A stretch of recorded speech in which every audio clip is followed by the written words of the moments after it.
hello, everyone, and welcome back. This is Joe, aka Joe, the Wellness Curator, and this is the Obsidian Mindset Podcast, where we are redefining what wellness means to you. Okay, so we are continuing on with this interview series. The season is going on strong, and I just knew I had to bring on my boy Brandon Gibson to have a conversation with me about wellness and his journey through wellness. I've interviewed him in another capacity, and we didn't really talk about wellness, so it was really good to have this conversation with him in this space and talk about things for him to go a little bit deeper, get a little vulnerable. We talk about a lot of things. We talk about growing up Caribbean, so hello, we were cutting up about certain things about there. We talk about just asking yourself, well, why do I do this? And having conversations with yourself to be a better person. And we're able to really dive deep into generational health and what he plans on passing down and up, as we say, to the people in his community and his family.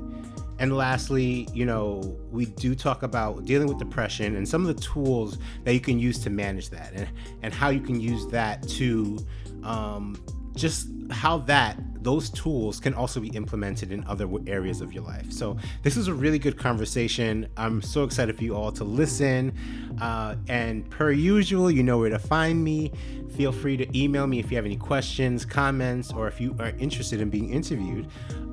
joe@definedbyobsidian.com, and tune in. Enjoy.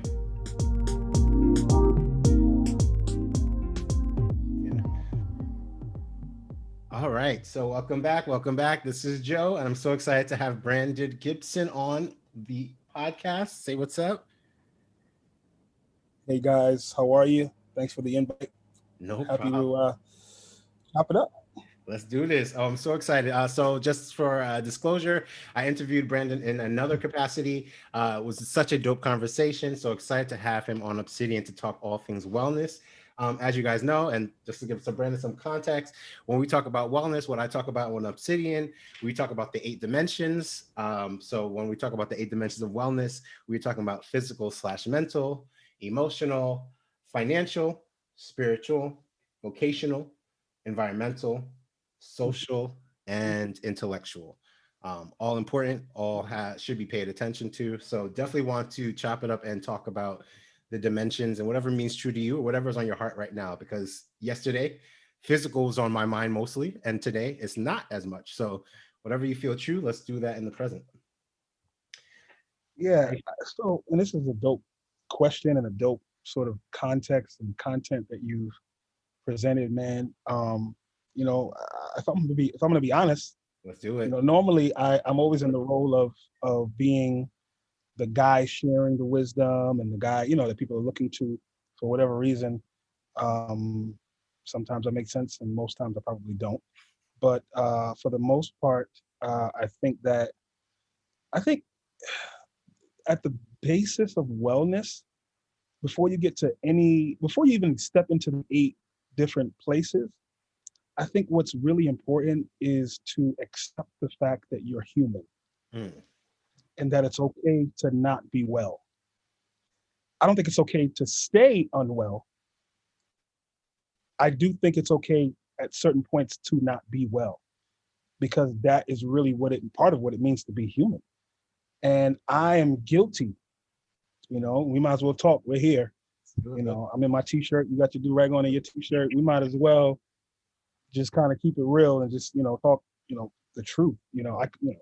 I'm a very straightforward guy. I'm not pretentious. I was well the first year of COVID, of shelter in place. I was well last year. I was very well, emotionally, mentally, all of that. But this year, it's been tough this year. It's been tough. And what's crazy about that is the businesses are exploding. I'm in a good way. Opportunities are coming left, right. From everywhere. But that doesn't make things well.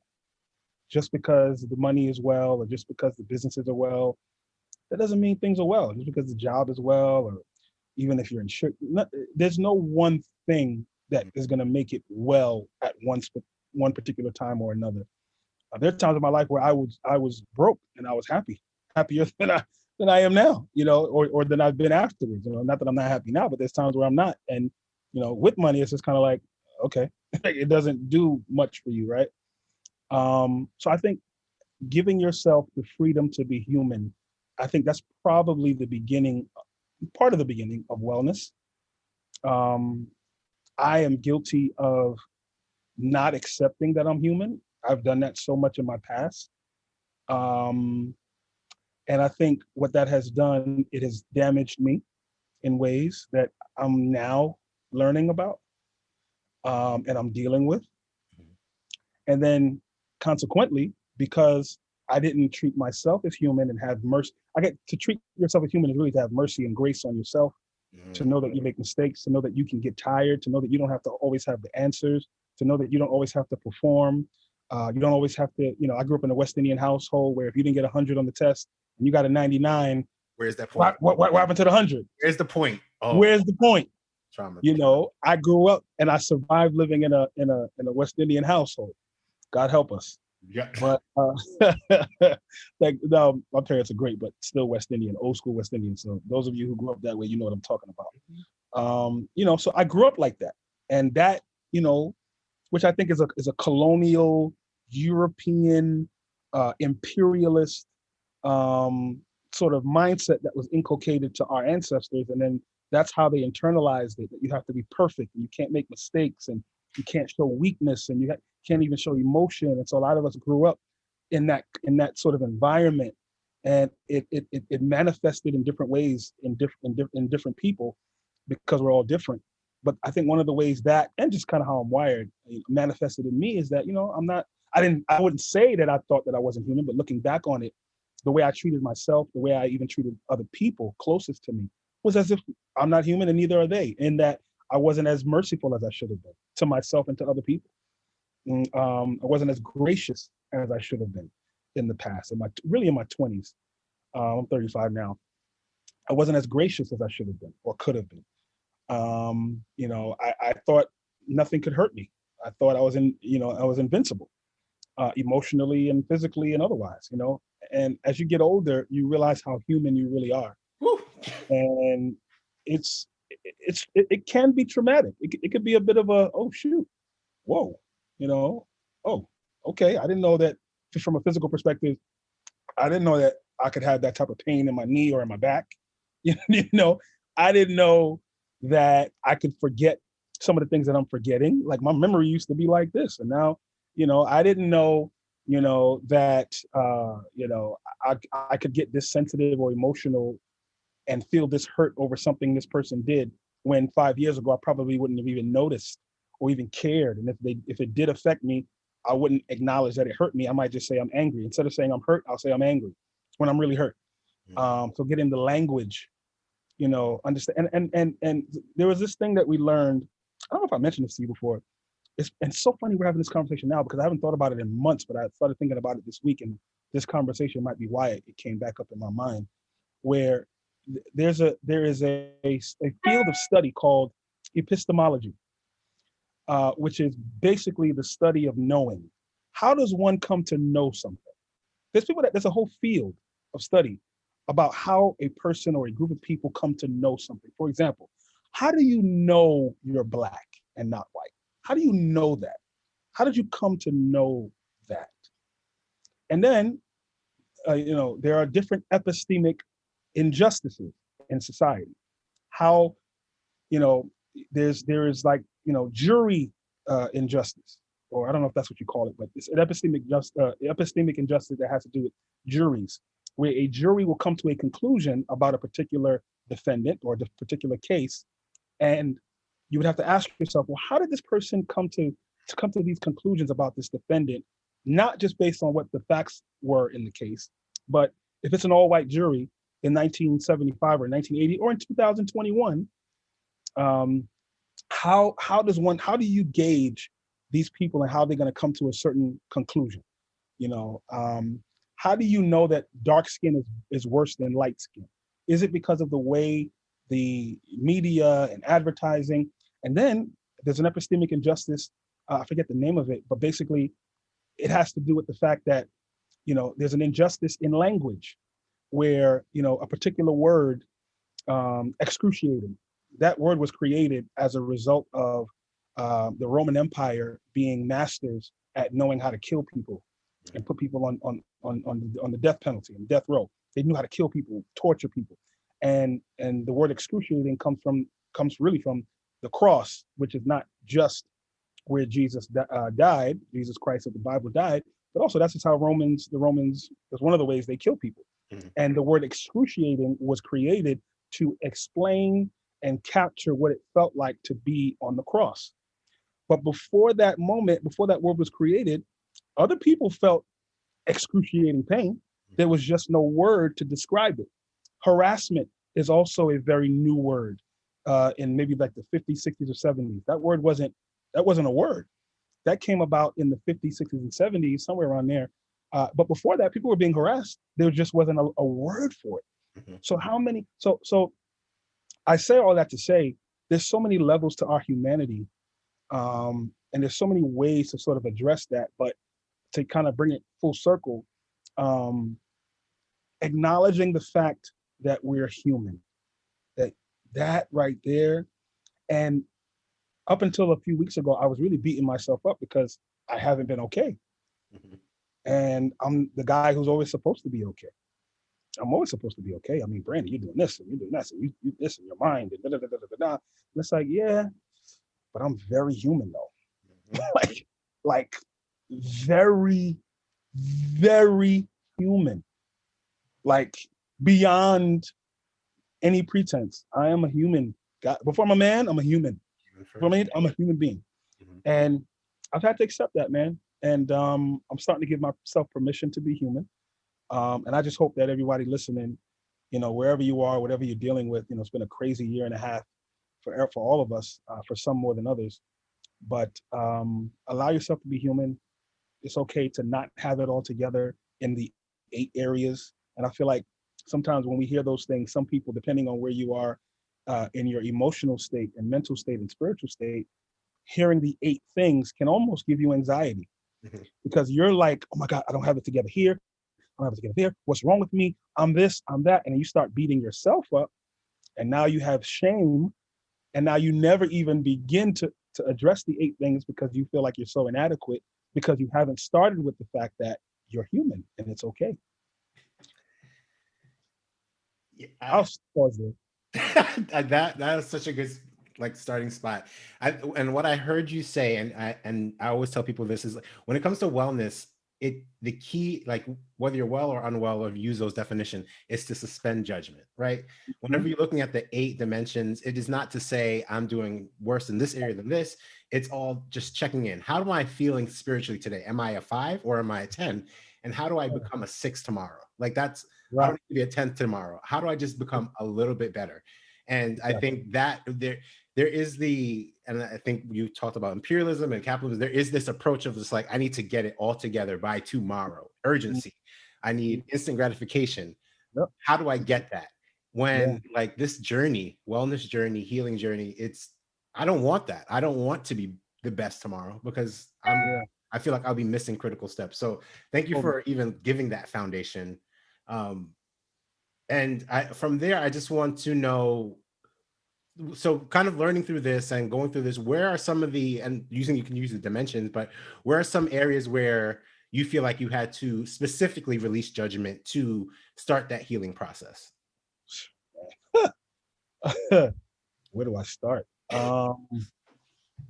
And again, I've located much of the source of this.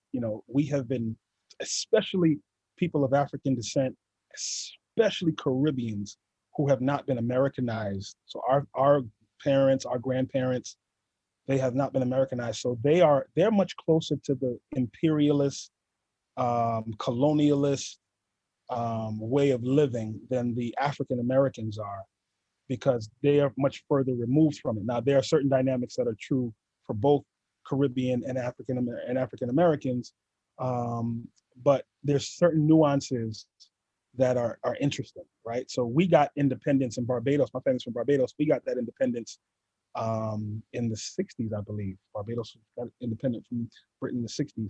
60s. 1960, not 1860, the 1960s. Slaves were freed in 1865, and clearly we had to deal with, the black codes and Jim Crow and segregation and all that other stuff. But it was different than what was going on in the islands, in terms of how the societal structure worked. And there's a lot of judgment in our culture. There's a lot, especially in Caribbean culture. We judge ourselves and each other. I mean, and it's almost like sport where we judge each other and judge ourselves. And so there's just this deep, and so there's a difference between guilt and shame. Guilt is I did something bad. Shame is I am bad. Mm. And so I feel like what has been sort of really pressed into the recesses of our collective consciousness as Caribbean and Caribbean Americans, I'm focusing on that for whatever reason, it just seems relevant for the conversation. It's been sort of really pushed into it that not only if we did something bad, it was bad and you can move on, but you are bad. Mm-hmm. You, who you are, it's a being thing. So our parents, many of them, and older family members, they didn't know what they were doing. A lot of people may get angry at me for saying that because it would sound like I'm letting people off the hook, and I'm not. I'm not trying to blame. I'm just trying to explain. It doesn't absolve anybody, but just to understand. There's a scripture in the Bible that says, "In all you're getting, get understanding." And I realize that in my life, when I'm most frustrated, it's when I don't understand something. When I understand, even if I don't like it, I'm cool because I get it. And just in an attempt to understand, there's just a lot of judgment in Caribbean and West Indian culture that comes from one of the places I believe it comes from, that colonial enslavement sort of past that we share. And so our parents and our grandparents, a lot of them passed that on to us in ways that if they understood what they were doing, they probably would never have done it. But the problem is they were wrestling with their own issues around judgment, and they had no other choice in many cases to pass that on because they didn't know what they were doing. And so, even talking to my mom, I was a very gregarious little boy. And as like a 10 or 11-year-old, I told my mother, I was like, yo, you need to go see a therapist, and I got my behind whooped. I got my behind whooped, but I wouldn't have taken it back. And my mother went to therapy years later and said to me, Brandon, the therapist asked me one question. So why are you here today? And all I could do, this is her talking, all I could do is just bawl from just that one question. I just started crying. That's so real. And I said, no comment. Told you. I told you so. Right. I told you. I had to tell her. But there's a lot of stuff that's been passed on to us that doesn't belong to us, man. There's a lot of pain, baggage, drama, trauma that doesn't belong. It's somebody else's trauma that we're carrying. And many of us, we're carrying our parents' trauma. We're carrying, our significant other's trauma, our ex-boyfriend or ex-girlfriend's trauma, or our sister's trauma, stuff that doesn't even belong to you. And then you got to deal with your own trauma and you make it all yours. Mm-hmm. So I think for me, to answer your question, I'm sorry, to kind of bring it full circle.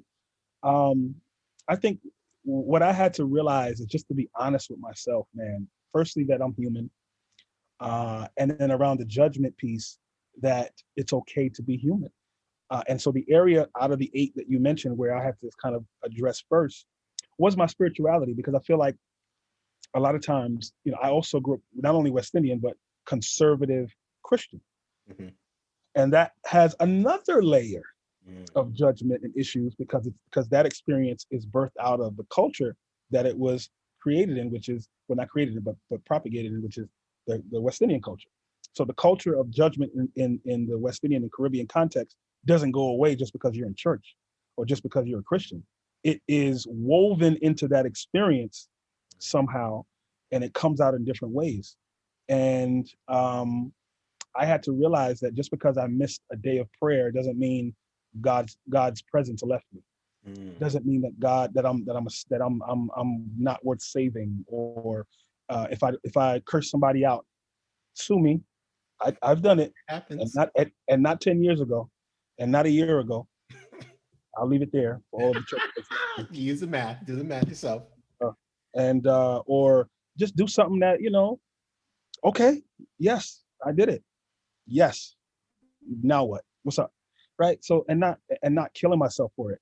Just be in all the areas. Just being human and not judging myself about that. Not judging myself around business deals that failed years ago. You know, letting that go. Letting go of failures in general. Failed relationships. Just really, just letting it, moving on. And I'll pause. I'll pause here. Michael Jordan. Um, I was watching the Last Dance. I don't know if you saw that. Mhm. Did you see the Last Dance? Phenomenal. Anybody watching, if you didn't see that, you got to watch it. It chronicles Michael Jordan's last race for the championship when he was on the Bulls, and he talked about how whenever he took a shot and he missed, he forgot about it. He would not even think about the shot ever again. He would just think about the next shot. And where I used to get caught up, and sometimes still do, is I think about the shot that I just took that I missed, and I'm focused and fixated on that shot, not realizing that it's not setting me up and it's causing me to have to miss the next shot because I'm so focused on the last shot that's already gone. I can't do anything about that shot. I can't make that shot better. I can't do anything about that shot. All I could do is focus on the next shot. I was so fixated Mhm. on the last shot. Mm. And now listen, Michael Jordan, arguably, he wasn't the greatest player all of his career. He wasn't. He just kept getting better and better and better. And one of the reasons why he kept getting better, other than his determination, is that he just forgot about all of the shots he lost. He actually lost more shots than he made.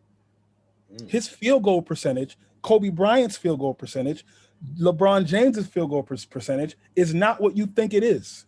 If you Google all of their statistics, particularly around the shots that they've taken or the points that they've had, out of all of the shots that they've taken, their percentages and field goal percentages are not crazy high. It's not like 100%. No, it's actually much lower than you think. I think it's like half or maybe even less than half. But they're still considered the greatest players because they just forget about the last shot.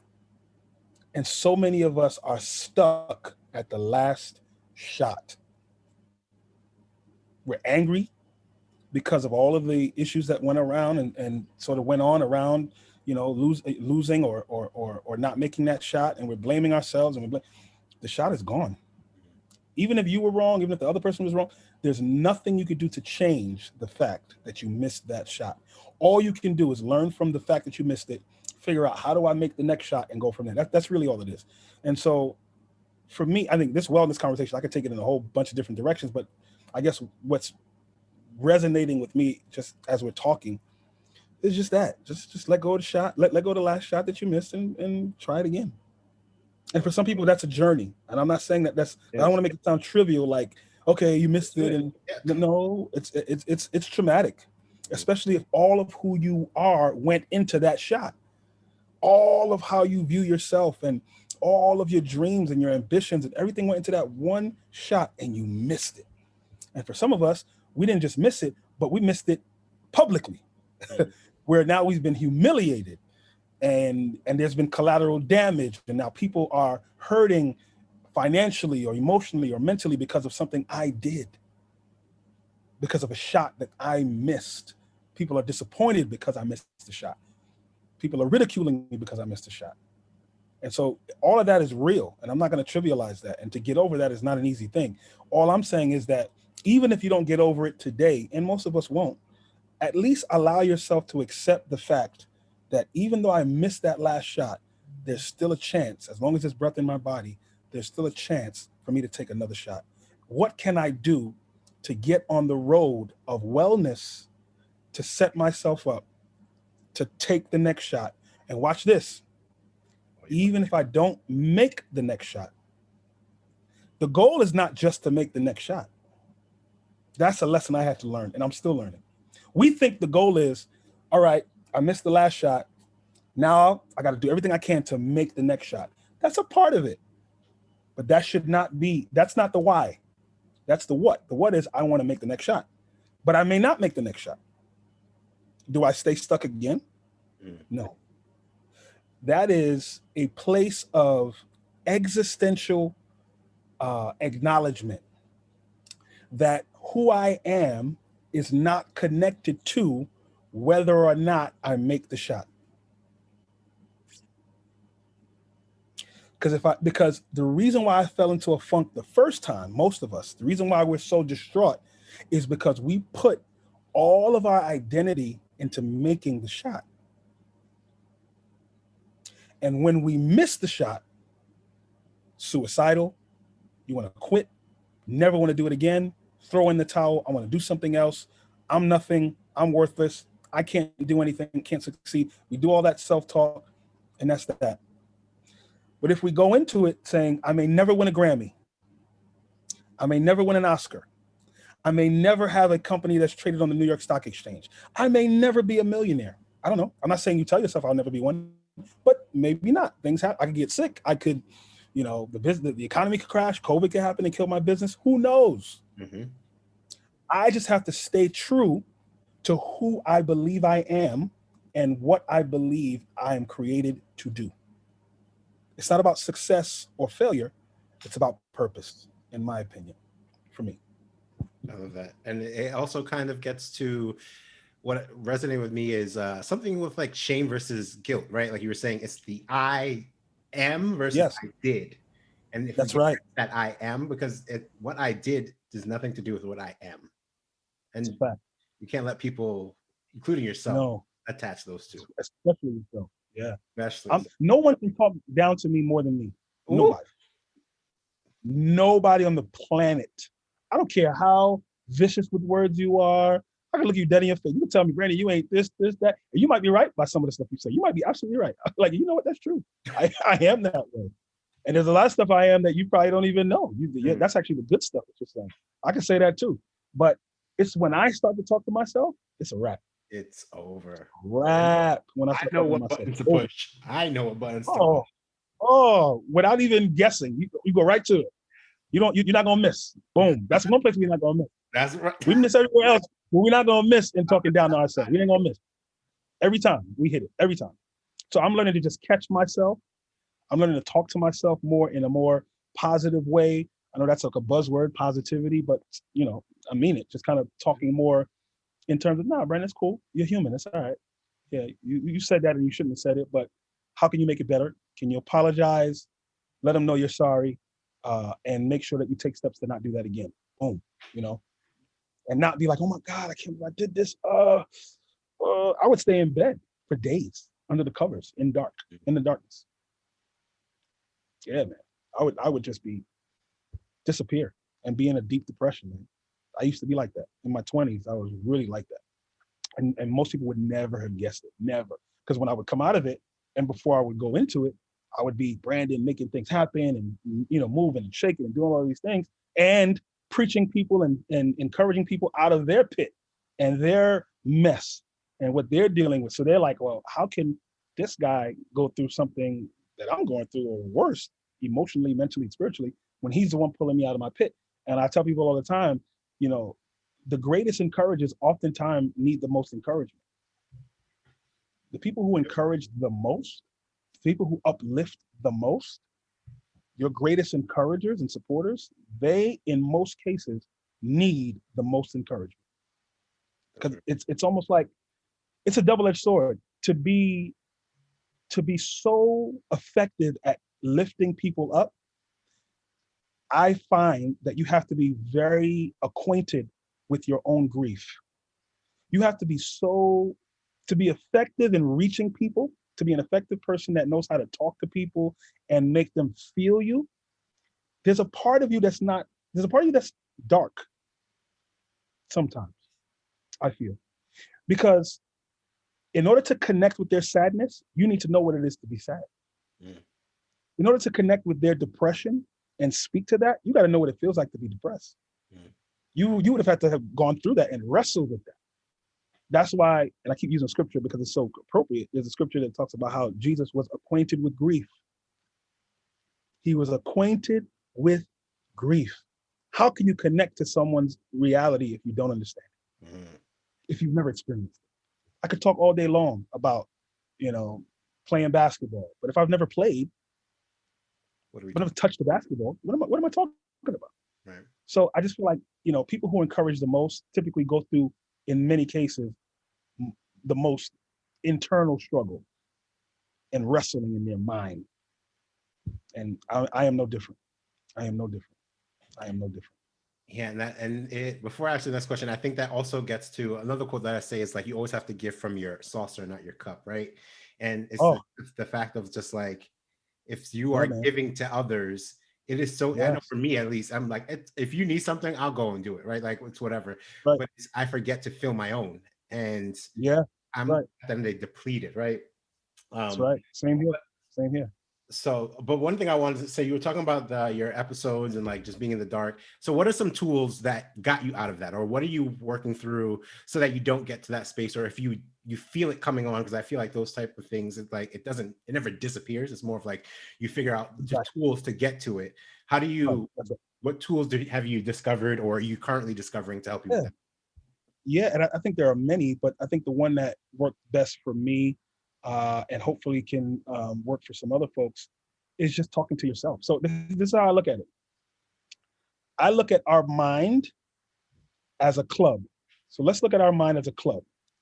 Any really good club, what is in the front at every exclusive, hot club that everybody wants to get into?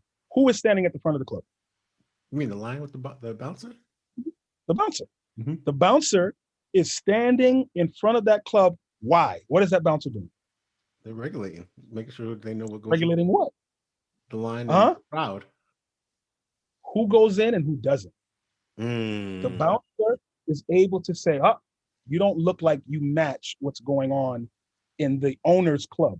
The Mm. owner has a certain idea of who they want in their club, and you don't fit the bill because you're wearing sandals, and I need you to have on like actual shoes, and you don't look the part. You can't get in. So roll out. Next person. All right, cool.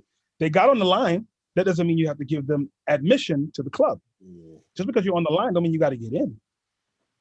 I can vet. I'm gonna vet you before I let you in this club. If we're like that about clubs, why aren't we like that about our minds? That's wild. Why? Why aren't we like that about our minds?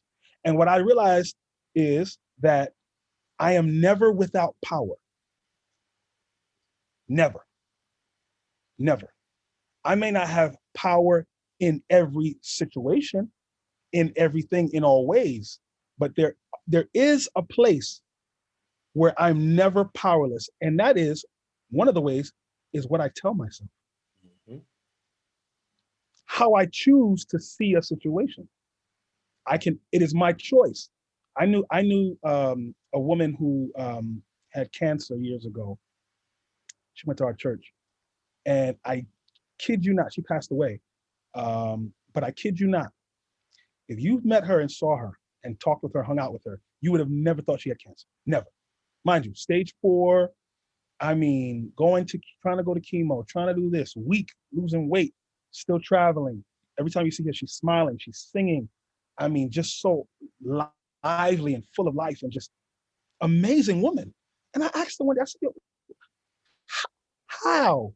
I get a headache and I want to lay down and I don't want to talk to nobody and I'm annoyed and frustrated. You Real. have cancer, you're dying. You know you're dying. And yet you act better than people who, they have nothing to complain about. She goes, Brent, I can't control what happens to me. I can only control my response to what happens to me. Mm. My response. That is her saying, I'm never without power. I'm never powerless. That's I get to choose. And we forget that. That's the one thing we forget is that we get to choose. And the situation in many cases would try to make us believe we don't get to choose. That just because the person got on the line to the club, that automatically means I got to let them in. Just because something happened to me that is not cool, cancer, lost the job, a husband or wife walked out, person I love that I thought I was going to be with for the rest of my life, left me for somebody else, lost my money, house burned down, whatever.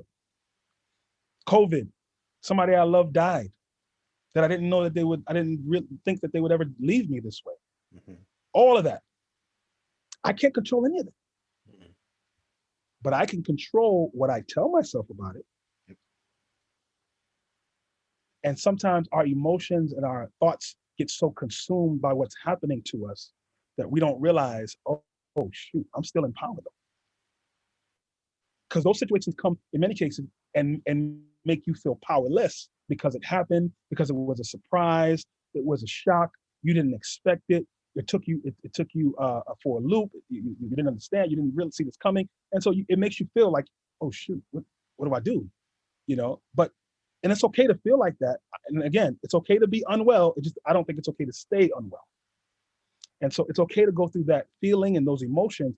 And what at some point, got to be able to say to yourself, okay, cool.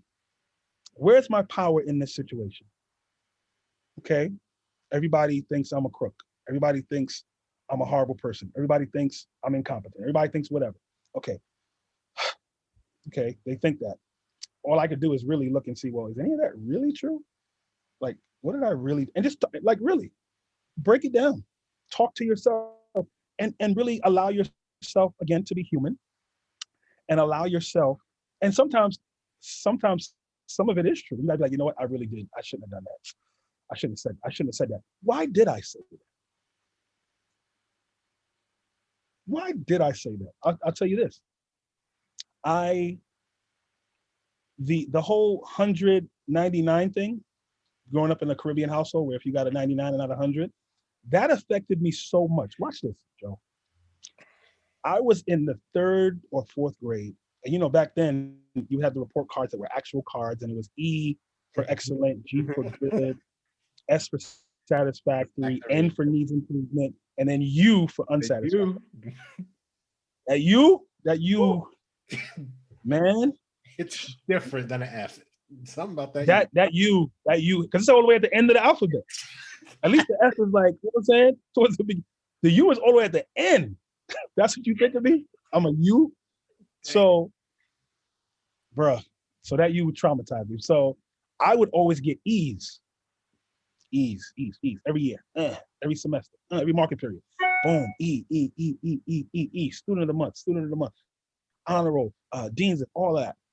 And then one day, Joe, I got an N. I saw E, N. My heart dropped. My heart dropped to the point where I think that's probably the first time I ever had an anxiety attack, looking back on it. Because the thought of having to go home, and show my parents this, I could not fathom. I didn't want to go home. I was scared. I was like, not that they would kill me, just that perfection thing that we have in our culture. So what I did was, my teacher had whiteout, and if he wasn't looking, I whited out the N and made it an E. I'm nervous. That pivotal moment in my life set the stage. Now, I never became, thank God, some criminal or some poser, whatever. However, I was deathly afraid of ever showing weakness emotionally to people in relationships. I didn't know how to do it. I was terrified, and by terrified, I mean, even to the extent of thinking, oh, I don't want to be here anymore. Terrified of failure in any form, terrified, like petrified. The idea of losing just would, because of everything that culminated in that moment in 3rd grade. So there have been moments in my life where I've made mistakes, and I did allow me making those mistakes to make me say, not only did I do something bad, but I am bad. But over time, I'm learning how to, even when it's true, okay, I did that, I shouldn't have said it like that. Oh, that was a little too aggressive. And I would beat myself up for that, right, in the past. Now it's like, okay, I did say that. That's messed up. Oh my goodness, I got to apologize to them. But why did I say that though? What in me was triggered that made me say this? Like what? And then it'll make you, if you ask yourself those tough questions, instead of saying, oh my God, I'm such a horrible person. All right, get through that. You got to cry and self-loathe and all of that, fine. But once you're done with that, And I'm not talking about years. Like you have to, because we're not getting younger. You have to be able to rein yourself back in at some point. You have to. You have to. You have to be able to encourage yourself and talk to yourself. And so when you're in that place, say, wait a minute, why did I do that? Why did, instead of trying to act like you didn't do it and try to lie to yourself or lie to other people that you didn't do it, really have a conversation with yourself like, yo, I was bugging. What made me say that? What made me do that? Oh shoot. And when you really think, I promise you, ask yourself that question and genuinely want to know the answer, you'll get the answer. And the answer I got was, do you remember in third grade? And this is like all rushing back to me after 25 years. And I'm just like, oh shoot, I remember that. And then all of a sudden I remembered how I felt. I remember what I was wearing. I had on a blue uniform and a blue sweater and blue pants and a tie, burgundy tie. And I was at PS 158 and I had a lunchbox and I could tell you everything. The feelings came rushing and I was like, and almost like I was taken back, transported back to that day. And I was able to trace, wow, I felt like that in college when this happened. I felt like that, when I started the first company. I felt like that when Shorty said this to me and I didn't like it, or I felt like, and it all just, and I was like, wow, this perfection thing is killing me. It's killing me. It's killing me. So having those types of conversations with yourself in those moments. So being the bouncer for your mind, you have the power to say, just because I have the thought doesn't mean I have to allow the thought to have me. Just because the thought is on the line to get into the club doesn't mean I got to let the thought in. That's number one. And then number two, what am I telling myself? So, okay, I'm not going to let the bad thoughts in. I see that it's coming on. And don't be shocked when you feel it coming on. Don't feel like you're powerless. You're still in power. After all, you own the club and you're the bouncer. You own the club and you're the bouncer. So you're never without power. So even though the thought is forming and you feel it coming on and you feel like, oh, I feel like I'm about to go into a depression, what are you telling yourself? Don't let those thoughts that are standing on the line to get into your club that are not good thoughts speak louder than the good thoughts. You can amplify the good thoughts and minimize the not so good thoughts if you just realize you have the power to do it. And ask yourself the question, why did I do that? Why did I feel so, why did I want to knock this guy out? Why? All he did was cut me off. Why do I want to chase the guy's car down, meet him at the next line? Oh, I'm saying too much because I'm giving too much away if you know some of my problems. In a past life, why do I want to go up to this guy's window and drag him out of the car because of how he cut me off? He cut me off. He didn't hit the car. Nothing happened. How do I even know they saw me? Why am I so angry? Why? What is it? What is it about me that's hurting, that's damaged? And I'm trying to cover it in bravado or just being macho and which is what I was taught growing up in East New York, Brooklyn. Growing up in the hood, the only emotions a man has is happy or a black man, rather. We're allowed to be angry or happy. We're not allowed to cry. We're not allowed to be sensitive. We're not allowed to be, and still be a man. We're not allowed to connect. I won't say our feminine side. I don't like when we say that we gotta connect our feminine, as if men are not sensitive, as if men are not emotional. And my thesis is, I think men are just as emotional, if not more emotional in many cases than women, to be quite honest with you.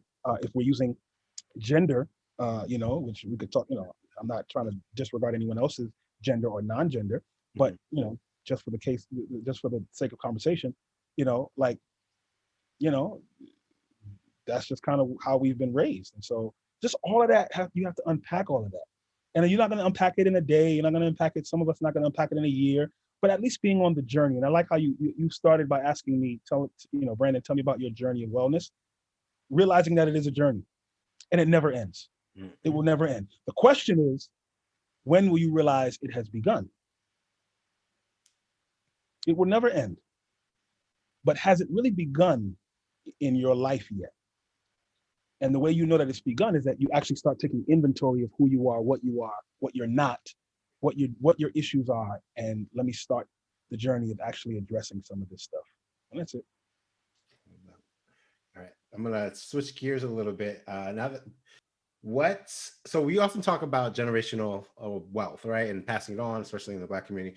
But one thing that I like to talk about, especially when it comes to physical, is what's generational health. And so I would love to know, what are some areas that you want to pass down or pass up, because generational, you can pass either way, relating to health and wellness, that you want to pass on, or that you're planning on passing on, or you're trying to improve yourself so that you can pass on those those positive Great traits. point. Great point. Again, because we're black, because we come from the African diaspora, and that experience is crazy, crazy good, and then crazy not so good, obviously. But we have been given, we were given, this, the worst part of the animal, as we all know. We've been given all of that, and the slave diet was really bad. The stress of a slave, of an enslaved African rather, was very bad, um, which now points to why uh, African Americans, Caribbean Americans, those from the African diaspora suffer from high rates of hypertension and diabetes, and all of those things, heart problems, all of that stems from slavery. And we know that because there's been so many different scientific studies done that correlates that, and also shows how our brothers and sisters in Africa who never left Africa, who never experienced the enslaved conditions that our ancestors did, they don't have those issues. Mm. The folks who did leave Africa, or the folks who were taken from Africa and forced into slavery, they have those issues, whereas their brothers and sisters who stayed in Africa do not. So anyway, so fast forward, we did the best we could with what we had and with what we knew, and that's why I love our culture. We never just lay down. We're going to figure it out. But at the same time, it's normal in many of in much of our culture to eat 5 pieces of fried chicken and French fries and biscuits for lunch, bacon, egg, and cheese on a thick white roll for breakfast with juice, sugary juice and sodas all day. And you go to our neighborhoods, you're gonna see a Crown Fried Chicken or a Popeyes everywhere, KFC, like all these places. And I'm eating food, and I changed my diet, and I'm just like, this is crazy. Like, I'm eating a piece of fish and some carrots and some spinach and like 2 like small little pieces of potato, roasted potato, and I'm just like, yo, this is crazy. And this should be normal. Mm-hmm. Eating a salad for lunch, and that's what our bodies can handle. But we were accustomed, big macaroni and cheese, and that's a meal. Mm-hmm. So what I'm doing is, not only have I changed that for me, but also I changed it with my son, in that he does not drink soda. If he's not even with me, he's gonna be like, no, I'll just take water. He'll be at school, he wants water. He's at a restaurant, can I have water? We're at home, can I have water? Really keeping him away from that, keeping him away from certain foods, and then not only just telling him, no, you can't have it, but I tell him why, what that does to our bodies. And he's like, oh, daddy, because this is him. I don't want abs. So what do I do to get abs? And he's like, serious. When I tell you serious, he's eating something. It was literally last year. He's eating something. It was like something sweet or whatever. And he was like, oh, this is so good. I was like, you're not going to mess up your abs. He was like, here, mommy, you can have it. Here. It was like something he really liked. When I told him that, he was like, nah. He's like, I can't mess up my abs. Come on, determination. That's what I'm talking. He's different. So that's kind of what I'm passing on to him. And he, I have a gym in the house, so we work out, here, and he loves to work out. So just really trying to do that. And I'm also getting my father, who is almost 70, having him work out with my trainer, so he can just kind of keep his movement going and kind of keep that flexibility and motion as he ages. So those are just some of the things. Changing our diet, like my family, they don't eat a lot of carbs anymore, a lot of red meat. We grew up on oxtail almost every night, rice and peas, ham, and we grew up on that, a lot of red meat, a lot of oily stuff and carbs and cheeses and fried foods. So they cut a lot of that out. So that's kind of what we're passing on and passing forward and passing backwards, I guess. Perfect. I love that. I think the last thing. So, all right. Bet. So the last question that I have, or at least the one segment of the Obsidian mindset that we do, is called deep dive questions. So what I'll do is ask a question. It should be super light, and then after that we can get a little deeper and talk a little bit more about that. So I'm gonna let you choose between 1 and 25, any number, and I'll pick a question or a set of questions that we can go. 4. Wow, conviction. All right.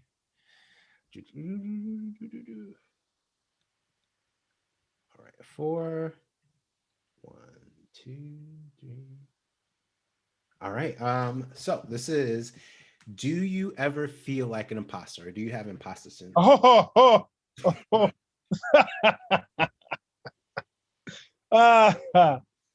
That's an easy one. Absolutely. Absolutely. Absolutely. Yes. 1,000,000%. Yes. Yes. Yes. And yes. Did I say yes? Yeah, Yeah. I think we got that. You must see. Yes. Yes. Totally. Shall we go deeper? So the deeper question is, so what activities or thought exercise do you do to combat that? So this is so recent. So you're like really on it, man. Thank you. This is so recent. So what I've begun to do, again, it's I'm never without power, right? Mm-hmm. So what I did was, what I'm doing, was I realized that whole imposter syndrome is so real. It's so real. But a lot of it is rooted, in my opinion, in too much focus on you. I am the imposter. I am not real. What I am doing, this and that, and I, because that's really what it, which kind of is like pride, because it's always about you. Okay. To a certain extent, like, I could unpack that another time, but so this is just what I tell myself. So I think what I did was, that whole imposter thing stemmed from perfectionism, stemmed from, which is pride. Even if it's not in you, it's pride in the culture. It's prideful, and I don't mean pride as in I'm proud of myself. I mean like almost an arrogance. Mm-hmm. And I think it's that, the perfectionism, the pressure that you put on yourself to do something, which is again connected to the perfectionism. So what I started doing was, like, so, I was very successful very early on in life, and everything kind of failed. And now I'm on the other side of that, and things are, like in another stratosphere, as far as the level of, opportunities and success and, all of that great stuff. I'm light years from even the success of my 20s. But I was talking to one of my partners the other day, and I was like, yo, I realized what this is. When I was in my 20s, I thought that my success was because of me. I thought it was because of me. I really did. I have a measure of a certain measure of intelligence. We can debate to what degree and measure that is. Depending on who you talk to, then they say it's up here. Somebody else might say it's down here. But I thought it was me. I talk to people, I negotiate. I'm hungry. You can't outwork me. I was very much like Diddy in that way. That, let's go. I still have a lot of that, but I think it's channeled in a better way now. But then everything failed. And now that, and when I started going back on the upswing, it was like I was afraid, because I was like, oh my gosh, I failed the last time, and I was still wrestling with, not only did I fail, but I'm a failure. Mm-hmm. And so wrestling with that. And then I said to my partner, I was like, I realized I figured it out. I get it now. I am where I am. I'm not the smartest person in the world by far. I'm not the most educated person in the world by far. I'm not the most articulate. I'm not the most, connected. And, I don't have wealthy parents or a wealthy family. I'm a guy from, I'm a guy from Brooklyn. And so why me? All the opportunities that I'm doing, some crazy stuff. Like some things already kind of came out, things came out in different media outlets and whatever. And, I can talk offline with you about that. And some more things are going to be coming out in some pretty large publications and TV and all this other stuff. And I say to myself now, wow, I actually get to be here. And not because of me. Now, yes, I am the vessel. I am the one in the meeting. I'm the one thinking things through and trying to strategize to make stuff happen. Yes. However, what about the guy who's 10 times smarter than me that strategized and he didn't make it? Why am I different? What about the guy who has 3 degrees and came from money and had all the opportunity in the world and for whatever reason, whether it's his fault or somebody else's, didn't make it? Or the guy who's living under a bridge, homeless, living under a bridge, who can outthink, outsing, outact, out, business maneuver anybody, but they're living under a bridge. And we walk past them every day with our noses turned up, not realizing who that person is and how easily we could be that person tomorrow. Yep. Like we don't register that. And so I realized I am where I am. This is what I did for myself. This is other people could do this or not, but this is what has worked and it is working for me. It has nothing to do with me. Brandon, why are you saying you're an imposter? It has nothing to do with you. How can you be an imposter if it has nothing to do with you? You are just the vehicle through which, for whatever reason, I'm a man of faith, particularly Christian faith, and so this is what helped me, and this is how I internalized it. You are the vehicle through which God has chosen to answer the prayers of your mother, your father, your grandmother, your great-grandmother, your great-grandfather, your ancestors who you never met, the prayers that they prayed for the next generation, for the future, for whatever reason. You don't know all of the reasons yet, but for whatever reason, this is the generation, and you are the person in this generation that God has chosen to enact and manifest the prayers and the answers to the prayers that your ancestors prayed, for whatever reason. Because you're a human being like everybody else, and God could have chosen anyone else. You're not the only one who could be doing what you're doing. There's a million people out there smart, a million people that could make stuff happen and think quicker than you, and a million people, but for whatever reason. And so you get to be this vessel. You're going to make mistakes. You're not going to get everything right. You're going to fail a bunch of times. That doesn't mean you're not the vessel. That doesn't mean you're not the vessel. The fact that I gave you these gifts, and this is just my belief as a Christian, from a faith perspective, I gave you these gifts, which gives you permission to use them. We're chosen. Not you succeeding doesn't give you permission to use it. Everybody saying you're great doesn't give you permission to use it. You winning an Oscar if you're an actor, or winning a Grammy if you're an artist, a musical artist, or a producer, that doesn't give you permission to be who you are. The fact that you have it means you can use it. So you're not an imposter because it's not about you. The better question is, why is it about you? Why? That's what I ask myself. This is what I'm asking myself. I'm like, yo, Brandon, why is it about you? Why is it all about you? And then it makes you connect. Like when you start asking yourself those questions, you're like, oh, wait, I'm bugging sometimes because I really do think it's about me in certain areas, and it's really not. I need to get over myself and kind of just chill. You know what I'm saying? And that's the conversations I have with myself. This is like, I'm letting you in what goes on in this crazy big head of mine. Like I legit like on some, Brandon, what are you? Shut up. What's wrong with you? Like, shut up. Stupid. Yeah, keep it down, man. Talking to myself like a crazy guy, right? So that's kind of how I deal with it. And whenever I feel it coming on, I shift from that, me, to a place of gratitude where it's like, wow, my mother, and I might tear up on this, could not read until she got to junior high. She was 12, 13 and just started to learn how to read because nobody taught her how to read. Mm-hmm.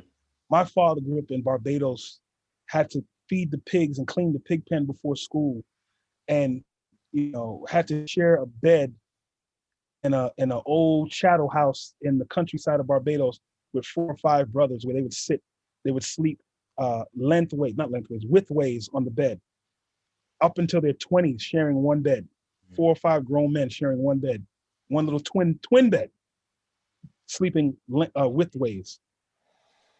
So their legs are hanging off the bed. They're 20-something years old, having to share the bed with their brothers because they're so poor. Every year for their birthday, they would get an egg, their own egg. That would be their gift, and be excited about the fact that, yes, I get my own egg this year. That was their birthday present. And so when I think about that, man, how can I be an imposter? That's where I come from. I know who I am. I don't come from Bill Gates. I don't come from Barack Obama. I come from people who were excited to get their own egg for their birthday, whose mother couldn't read till she got to junior high, whose great grandmother couldn't read at all, but was one of the most smartest women I've ever met, smartest people I've ever met in my life. And so when you allow yourself to just be grateful that you are where you are, and that you could have just not been there, instead of allowing the imposter syndrome to talk to you and say, "Oh yeah, you ain't nothing. You did it." No. And guess what? You're right. I am nothing. I'm just a person. And you remove all of the pressure off of yourself, because I'm just a guy. And for whatever reason, I'm here. And while I'm here, I'm going to be me unapologetically. I'm going to be who I am. If I'm able to speak, I'm going to speak. If I'm able to sing, I'm going to sing. If I'm able to act, I'm going to act. If I'm able to start a business, I'm going to start a business, because that's just who I am. Without the pressure, without the perfection issue, without all of that, I'm just grateful that, wow, out of all of the people that could be in the spot, I'm here. Damn, I love it. And it just makes you feel good. And it makes you be humble. You're humble. The humility is just, it's so freeing. Because then it's like, yeah, I did say that. That was stupid. I gotta check that and then move on. Like, you know what I'm saying? It's so that's really good. So I digress. That's how I deal with myself. All of that. And I guess to wrap it up, what is, and this is where you just, any tips? I mean, you've been giving gems all this whole thing, but any tips that you want to leave with the folks listening, and anything that you want to plug that you're doing, or you want to let people know that you're doing, feel free. This is your time. So go for it. Tips, I think, I just want to say it's okay, man. It's all right. Whatever it is, I don't have to know what it is. It's all right. You're human. It's okay. It's okay to hurt. It's okay to make mistakes. And it sounds so trivial, but that's got to tell you. If you don't know me, I don't know you. Whoever's listening, for the most part, I probably don't know you. But know that it's all right. Give yourself permission to be human, to make mistakes. Stop putting so much pressure on yourself. Stop carrying pressure that doesn't belong to you, trauma that doesn't belong to you, your mother's trauma, your father's trauma, your brother, your sister, your boss, your ex, your husband, your wife. Trauma that just doesn't belong. That doesn't mean you don't care about people that have that trauma. You just don't make it yours. You don't live through it as if it belongs to you. You don't take it on as if it's yours. Plugs, yes. So I'm a developer, steinbridge.com. Feel free to go to our website, developing some great community changing, generational changing real estate around the country, and launched Flume Internet, FLUME internet.com, first Black and brown owned internet service provider in the country. We're doing some amazing work here in New York and in some other parts of the country. We're expanding pretty rapidly. Follow us, check us out, support us, and love everybody and love yourself. That's really it. Oh man, thank you so much, Brandon, for coming on, giving the gems, giving all the juice. I appreciate it. And yeah, thank you for picking you today. Thank you, man. Appreciate you. Appreciate you. All right. And everyone else out there, thank you for picking you, and thanks for listening. Bye, y'all.